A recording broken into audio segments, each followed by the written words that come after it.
역대하 20장 35절에서 37절까지만 보도록 하겠습니다. 35절에서 37절까지만.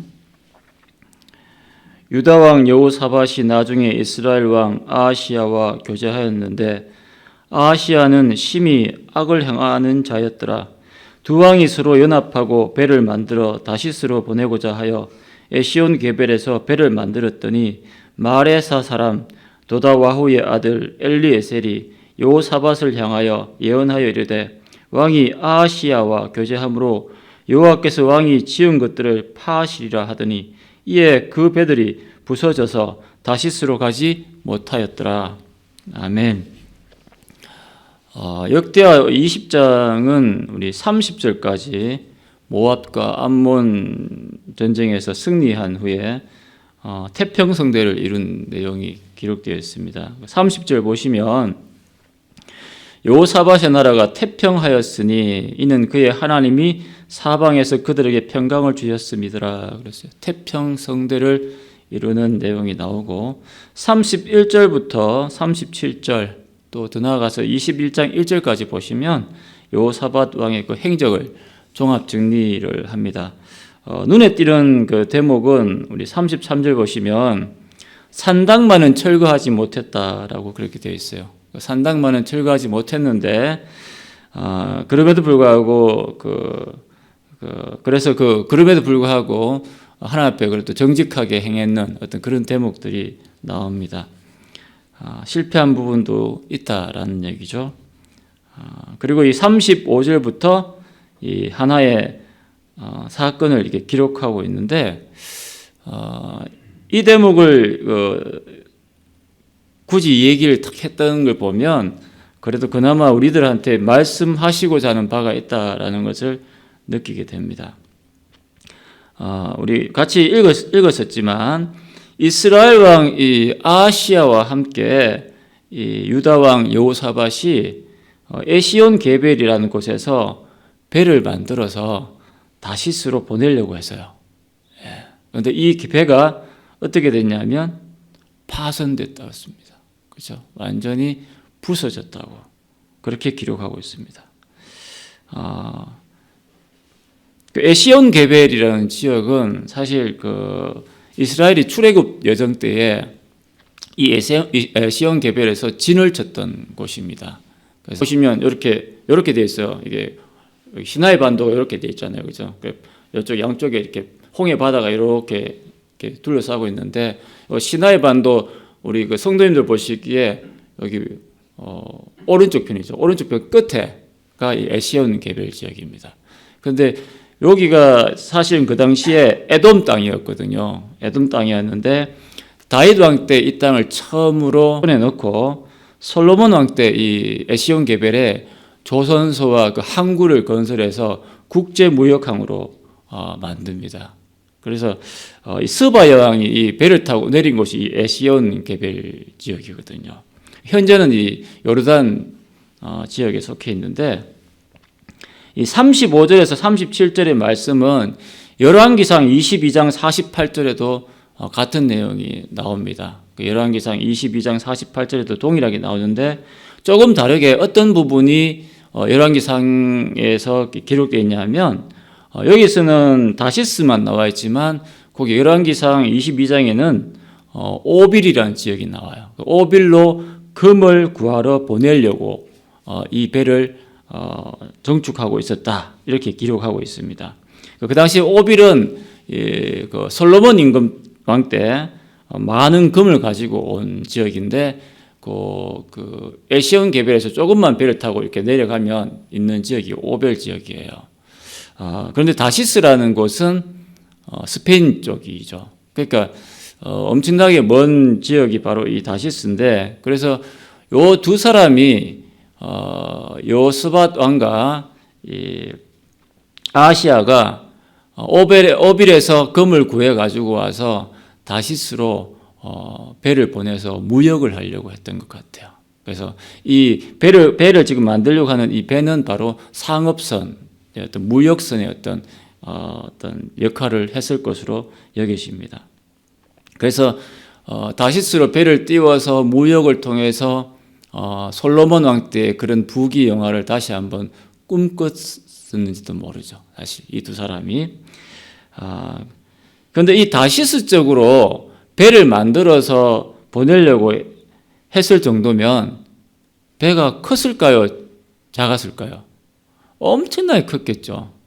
그죠? 스페인 쪽에 그 당시에 어떤 그런 조선술로 해도 배가 엄청나게 컸어야만 이 항해를 했을 것이다라는 추측을 해볼 수 있는데, 그리고 더구나 이 유다와 이스라엘의 어떤 연합선이니까 배가 엄청나게 컸을 것 같던 그 배의 어떤 규모를 우리가 좀 짐작할 수 있습니다. 그리고 돈도 엄청나게 투자를 했을 것 같아요. 예. 그런데 그런 배가 출발하기도 전에 파손하고 맙니다. 예, 완전히 부서져 버려요. 일각에서는 태풍이 불어와가지고 완전히 박살 내버렸을 것이다. 이렇게 얘기를 하고 있는데, 성경에서는 그런 얘기가 구체적으로 언급되어 있지 않습니다. 일단 어쨌든 불능 상태가 되어버려요. 열왕기상 22장 48절에선 더구나 이 배가 부서진 이유가 안 나옵니다. 여기서 이유는 영적인 이유겠죠. 나름대로 태풍, 풍랑 이런 어떤 개념이 아니라 영적인 이유가 잘 그냥 짐작하게끔만 하지 대놓고 이야기하지 않는데, 오늘 말씀에서는 친절하게 배가 부서진 이유가 나옵니다.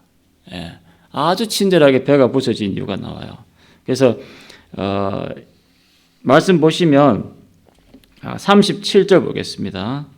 마레사 사람 도다와후의 아들 엘리에셀이란 사람이 나와서 여호사밧을 향하여 예언하여 이르되, 왕이 아하시야와 교제함으로, 그렇죠, 교제함으로 여호와께서 왕이 지은 것들을 파하시리라, 그렇게 기록하고 있습니다. 다시 말하면 지금 이 배는 누가 부쉈다? 하나님께서 부셨다. 하나님께서 이 배를 부셨다. 그래서 제가 오늘 말씀 제목을 에시온 개별에서 배가 파손한 까닭은 이라는 제목으로 잡아봤습니다. 그래서 에시온 개별에서 왜 배가 파손했을까? 라는 어떤 그런 제목으로 하나님께서 우리들한테 말씀하시고자 하는 그 말씀을 함께 나누기를 원합니다. 그 이유가 무엇이라고 이야기했습니까? 유다 왕 여호사밧이 이스라엘 왕 아하시야와 교제했기 때문에, 그 단 한 구절밖에 없어요. 그러니까 당신이 왜 그 아하시야 왕, 그 이스라엘 왕하고 교제를 했냐? 그 교제한 까닭 때문에 이 배가 부서졌다라고 얘기를 하고 있어요. 그렇죠? 부서질 것이라고. 사실 이 여호사밧하고 이 아하시야는 사돈지간이에요. 사돈지간. 그러니까 이 아하시야가 이 아방의 사이죠. 소위 말하면 여호사밧이 아합의 딸을 며느리로 받아들여요. 자기의 아들 여호람의 며느리로 아합의 딸을 받아들인다고 해서 사돈지간이 되는 건데, 그러니까 사돈과 교제하는 것이 뭐가 문제냐는 거죠. 그렇지 않습니까? 인간적으로 볼 때 사돈끼리 서로 이렇게 좋게 이렇게 하면 좋잖아요. 근데 그 교제했다는 것 때문에 그 꿈을 싣고 소망을 싣고 언대한 어떤 그런 기대를 가지고 배를 짓고 있는 그 배를 출발도 못한 상태에서 그냥 다 막 산산조각 내버립니다. 하나님께서 완전히 부셔버려요. 그토록 그 두 사람이 만나서 교제하는 것이 아무리 사돈지간이지만 그렇게 문제가 심각했을까 하는 것을 우리가 한번 돌아봤으면 좋겠다 하는 얘기입니다. 그것은 뭐냐 하면 왜 그 교제를 하나님께서 그렇게 싫어하셨느냐 하면은 그것은 바로 하나님을 미워하는 자를 받아들이는 행위였기 때문에 그렇다고 성경 기록하고 있습니다. 오늘 말씀 보시면 35절 보시면 유다 왕 여호사밧이 나중에 이스라엘 왕 아하시야와 교제하였는데 아하시야는 심히 악을 행하는 자였더라 그랬어요. 그래서 이 아하시야가 사돈지간이지만 하나님 보시기엔 뭐다? 심히 악을 행하는 자였다. 그렇게 이 악을 행했다는 것이 단순히 우리가 윤리적인 어떤 그런 악의 개념이냐? 그것이 아니라는 거죠. 그래서 우리 19장 2절에 보시겠습니다. 19장 2절에 보시면 동일하게 같은 비슷한 내용이 나오죠. 하나님의 아들 선견자 예후가 나가서 여호사밧 왕을 맞아 아합 왕과 정치적 동맹을 맺고 정치 어떤 그 전쟁에서 돌아오던 그 여호사밧 왕을 맞아 책망을 하는데 이르되 왕이 악한 자를 돕고 여호와를 미워하는 자들을 사랑하는 것이 옳으니까 그랬어요. 그래서 진노하심이 임할 것이다 이렇게 이야기하는데 다시 말하면 그 아합 왕을 받아들이고 아하시아 왕을 교제하는 것은 무엇을 의미한다?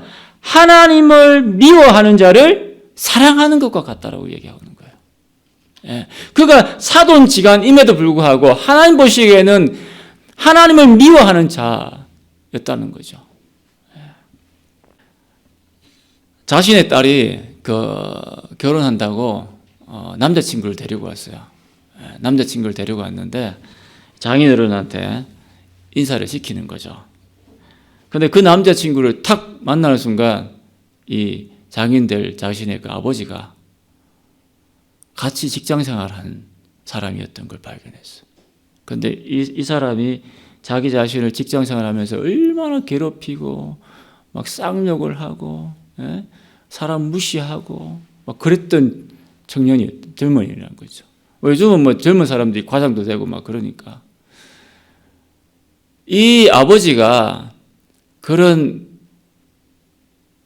젊은이를 딸한테 그 사위로 받아들이겠습니까? 여러분들 어떻게 하시겠습니까? 곤란하겠죠. 그 교제를 인정한다는 것이 매우 힘들 거라고 생각할 수 있습니다. 마찬가지입니다. 하나님을 대놓고 미워하는 그런 인간들을 우리 예수 믿는 사람, 하나님 믿는 사람들이 하나님 욕하고 하나님 미워하는 사람들과 교제하는 것이 하나님이 얼마나 그걸 받아들일 수 있겠냐는 얘기예요. 예? 그와 같다는 얘기죠. 그리고 그 사람을 받아들이고 동맹을 하고 교제를 하는 것은 바로 하나님을 향해 얼마나 악하게 하고 또 영적인 타락을 했음에도 그 모든 타락한 행위들을 용인해 주는 것을 의미하는 것과 같기 때문에 그렇습니다.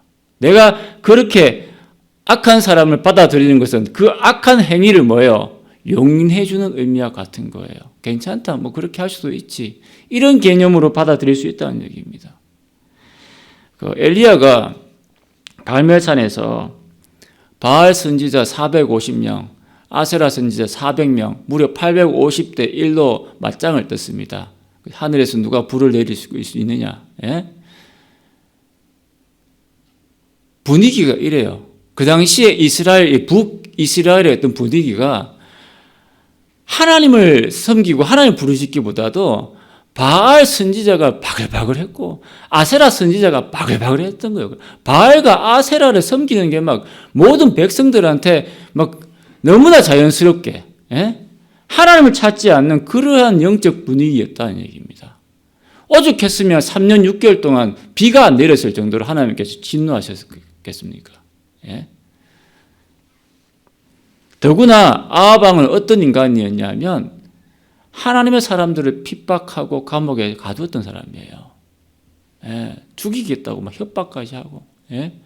얼마나 그 아합 왕이 그 하나님을 제대로 섬기려고 했던 그 사람들을 핍박했는지 성경은 너무나 잘 기록하고 있습니다. 우리가 좀 며칠 전에 봤던 어떤 미가야 선지자 같은 경우에도 감옥에 쳐넣잖아요. 바른 소리 한다고. 자, 그런 사람과 손을 잡는다. 그것을 인정하는 꼴이 된다 이 얘기죠. 침묵은 곧 인정이다 하는 말이 있어요. 더구나 교제했다라고 얘기까지 하고 있지 않습니까? 사귀었다고. 만나서 차도 마시고 여행도 가고. 야, 우리 두 사람 만나서 이렇게 뭐 왈가불가하지 말고 무역선 하나 만들어서 크게 우리 솔로몬 그 임금 있지 않습니까? 그 솔로몬 왕의 어떤 대를 이어서 한번 크게 한번 부귀영 한번 누려봅시다. 사돈, 사돈 어른 막 그러니까 아이고 뭐 괜찮죠, 막 이런 식으로 분위기가 돌아가고 있었다는 얘기죠. 기가 막히잖아요. 하나님을 우습게 여기고 우상 숭배하고 더구나 하나님을 제대로 섬기고픈 그런 사람들을 핍박했던 그런 사람과 함께 한다라는 것이 하나님 보시기에 얼마나 역겨웠겠어요. 토해내고 싶었을 것 같아요. 너 지금 뭐 하고 있냐? 우리가 요런 어떤 이 말씀을 놓고 북한 문제를 한번 한번 돌아봤으면 좋겠어요. 한번 가만히 생각해 보십시오. 북한을 햇볕 정책을 통해서 자꾸 오픈시키는 건 좋은데 그 사람들이 예수님 믿는 사람들을 핍박하고 있는 한 하나님은 반드시 그 정권을 무너뜨리고 맙니다. 성경적으로 볼 때 반드시 그 원리가 적용될 수밖에 없어요. 하나님을 부르짖고 예수님을 찾고자 하는 사람들을 핍박하고 있는 한 저 북한의 정권은 조만간에 무너지고 말 것이다 하는 것이 성경에서 경고하고 있습니다.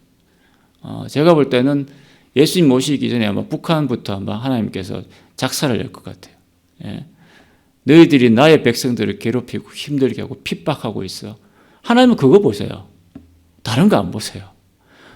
내 자녀들 제대로 못 돌보고 제대로 대우 안 해주면 하나님이 열받는 거예요.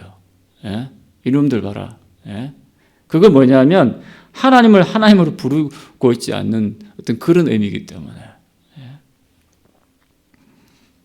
그 다음에 북한과 어떤 개성공단을 돌리든지 그렇게 얘기가 돼야 되지. 어떤 전혀 지금 우리 어떤 정부의 어떤 위정자들은 그런 개념을 모르지 않습니까? 그러니까 맨날 다람쥐 쳇바퀴 돌듯이 악순환하는 거예요. 제가 볼 땐 그래, 성경적 원리를 볼 때.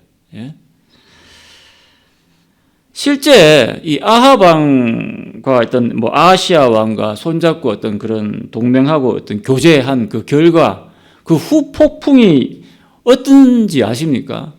지금 이 여호사밧 이 당대에는 무엇이 문제가 무엇이 문제될 게 없어요. 그냥 태평성대예요. 너무너무 국가가 잘 돌아가니까. 이스라엘 왕하고 사돈지가 맺고 하는 게 뭐가 그래 문제됩니까? 문제될 게 하나도 없구만. 이렇게 이야기할 수 있겠죠. 그런데 그 후폭풍이 뭐냐 하면 이 왕이 여호사밧 왕이 죽고 난 후에 이 아들 여호람 때부터 문제가 이제 드러나기 시작하는 거예요. 21장부터 보시면 이 아합의 딸 누구를 데리고 왔어요? 며느리로. 아달랴를 며느리로 데리고 왔는데 이 아달랴가 누구의 딸입니까? 아합 왕과 이세벨의 딸이거든요. 이세벨 그러면 떠오르죠, 그죠? 어떤 지금 이미지가 그려집니다. 대단한 여자입니다. 그 사람은 우상숭배의 어떤 극치를 달렸던 하나님을 전혀 찾지도 않았던 여자였어요. 그런 딸이니까 오죽하겠습니까? 이 아달랴가 하나님 찾겠습니까? 당연히 우상숭배하겠지요. 그러니까 이 왕궁에 이 며느리로 들어온 이 왕비란 여자가 우상숭배를 하니까 그 백성들한테까지 영향을 끼칠 수밖에 없겠죠. 더구나 잘 들어보십시오. 이 여호사밧 왕이 산당을 제거했습니까? 못했습니까? 못했죠. 그러면 그 잔재가 남아있어요. 불씨가 남아있는 상태에서 이 아합 왕의 어떤 그런 우상숭배했던 어떤 그 최절정에 달했던 그 딸이 들어와가지고 이 우상숭배에 대한 기름을 붓는 거예요. 부으니까 온 천지가 누다 나라가 막 또다시 우상숭배에 빠지기 시작한 거예요. 별것 아니라고 생각했던 그 작은 불씨 하나 교제했더라. 사돈하고 교제한 거예요. 그런데 그 문제가 이렇게 크게 문제를 일으키는 발달이 됐다 이 얘기입니다. 왜 하나님이 이제 왜 분노하시고 그 배를 부셔버린 그 이유인지 아시겠죠? 사랑하는 성도 여러분, 사람과의 만남, 사람과의 그 관계를 가볍게 생각하시면 안 됩니다. 특히 우리 예수 믿는 사람들은 절대 사람들 만나고 인간관계를 할 때 그냥 사돈, 어떤 좋은 사랑하는 사람 이렇게 생각해서는 절대 안 된다는 얘기예요. 내가 누구를 가까이 하느냐에 따라서 내 운명이 바뀔 수도 있다는 것을 명심해야 됩니다. 하나님이 기뻐하실 수도 있고 하나님이 기뻐하시지 않을 수도 있다. 그런 만남이 있을 수 있다는 걸 한번 생각해 보셔야 돼요. 내 주변에 400명의 어떤 거짓 선지자들이 있다고 생각해 보십시오. 나한테 복된 삶을 노래하겠죠. 인생의 깊은 그 철학을 말해줄 것이며 인생의 소망에 대해서 아주 막 현란한 어떤 그 미사오구를 통해서 얘기해 줄 것입니다. 단 하나, 하나님은 얘기하지 않습니다. 하나님을 제외한 나머지 인생의 아름다운 부분들을 너무나 고상하게 포장해서 이야기해 줄 수 있겠죠. 그런데 내 곁에 단 한 명의 친구가 있는데 그 친구는 하나님을 가까이 하라고 늘 조언해 줍니다. 하나님이 어떤 사람 만나기를, 어떤 사람을 가까이 두기를 기뻐하실 것 같습니까? 우리는 흔히 이런 얘기 잘합니다. 세상만도 못한 예수 믿는 사람들이라는 말을 굉장히 잘합니다. 아유, 진짜 세상만도 못한, 세상 사람들만도 못한 예수 믿는 사람, 예수쟁이들, 이런 얘기 하죠. 죄송한데, 세상만도 못한데요. 최소한 그들은 예수님을 욕하지는 않아요. 아멘? 이게 근본적으로 다른 거예요. 그래서 무엇을 의미하냐 하면 삶 속에서 우리 예수쟁이들이 좀 흠이 있고 좀 실수하고 좀 문제가 있어도 예수 믿는 사람들을 함부로 쉽게 판단해서는 안 된다는 얘기예요. 왠지 아세요? 그들은 하나님의 자녀이기 때문에 그렇습니다. 우리가 세상 사람들만도 못한 어떤 그런 윤리적이고 좀 문제 있는 사람일지 모르겠지만 하나님 보시기에는 하나님의 자녀로 보시는 거예요. 우리가 이 하나님의 관점을 가져야 돼요. 그러므로 세상 사람들과 비교 대상이 안 됩니다. 우리가 교회에 와서 예수 믿는 사람들 향해서 우리가 형제 자매들한테 조금 문제가 있다고 해서 그 사람들 향해서 손가락질하면서 저렇게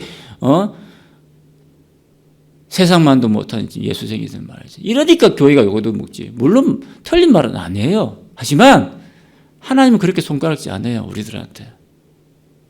자기 자녀거든. 아멘? 그래서 우리가 신앙생활 할 때 절대 인간관계에 있어서 예수 믿는 사람들을 함부로 판단하고 오히려 욕하면서 말이죠. 세상 사람들 더 가까이 하는 사람도 있는데 그거 정말 잘못된 겁니다. 예수 믿는 사람들을 가까이 해야죠. 문제가 좀 있어도 같이 예수님을 찬양하고 같이 예수님의 이름을 높일 수 있는 하나님의 자녀이기 때문에 그래서 성경의 말씀 보시면 고린도후서 6장 14절에 보면 너희는 믿지 않는 자와 멍에를 함께 하지 말라고 그랬어요. 함께 매지 말라고 했습니다. 이것은 신명기 22장 10절에 나오는 말씀을 다시 한 번 더 언급한 건데 재해석한 거죠. 신명기 22장 10절 말씀을 보시면 너는 소와 나귀를 결의하여 같이 하여 갈지 말라고 되어 있어요. 다시 말하면 소하고 나귀하고 같이 먹이를 먹여 보십시오. 되는가? 자기 멋대로 자기들 각자 성향대로 밭을 갈라 할 건데 소는 소끼리, 나귀는 나귀끼리, 말은 말끼리 묶어줘야 된다는 얘기죠. 예수 믿는 사람들은 어떻게 해야 된다? 예수 믿는 사람끼리 묶여야죠. 아멘? 자꾸 예수 믿지 않는 사람들, 이 사람 고상하고 정말 그래도 예수는 안 믿어도 괜찮은 것 같아. 하나님 보시기에 그렇게 안 본다 얘기예요. 아멘? 이게 절대로 우리가 잊어서는 안 된다는 얘기입니다. 천주교하고 불교하고 손잡고 크리스마스 때문에 와가지고 예수 이게 뭐 하는 짓들인지 모르겠어요. 절대로 함께 할 수 없는 사람들이라는 얘기예요. 멍에를 같이 매지 말라고 했는데 왜 우리는 하나님을 부르면서 부처를 함께 이야기할 수 있습니까? 그럴 수는 없는 거죠. 이제 12월 달 되면 이제 송년회 되는데요. 냉정하게 한번 생각해 보십시오. 내 곁에 어떤 사람의 부류가 있는지를. 저도 사회생활 해봐서 알겠지만 12월 달 되면 정말 잘 나갑니다. 예수 믿지 않는 사람들하고 어울리면 정말 재밌어요. 그런데 어떻게 되냐면 알게 모르게 죄를 짓게 됩니다. 또 유혹에 빠지게 되고. 그래서 우리가 정말 그러한 것에 대해서 정말 돌아봐야 됩니다. 이 요사바당이 2번이나 넘어졌던 어떤 인간, 어떤 사람을 가까이 하느냐의 어떤 그 문제 때문에 2번이나 넘어진 문제예요. 우리도 오죽하겠습니까? 어떤 사람을 내 곁에 두느냐, 다시 한번 냉정하게 돌아보길 바랍니다. 멍에를 같이 매지 말아야 될 사람을 자꾸 같이 하지 마시기 바랍니다. 오히려 더 문제가 있어도 예수 믿는 사람들 자꾸 가까이 해라. 예. 에시온 게벨에서 배가 파손된 까닭은 무엇입니까? 하나님을 미워하고 우상 숭배하는 그런 악한 사람과 교제했기 때문이라고 기록하고 있습니다. 오늘날 예수 믿는 우리도 예외가 될 수는 없죠. 그래서 나의 삶이 온전히 하나님 앞에 합당하게 드려지기 위해서는 잘못된 하나님 보시기에 정말 미워하는 그런 인간관계를 하고 있지 않은지 다시 한번 돌아보길 바라고, 그런 삶이 나의 삶에 어떤 그런 산당과 같은 우상이 있다면 부숴버릴 수 있는, 배가 파손되기 전에, 내 인생이 부서지기 전에 내가 그것들을 부술 수 있는 그런 결단하는 우리 모든 성도가 되길 원합니다. 기도하시겠습니다.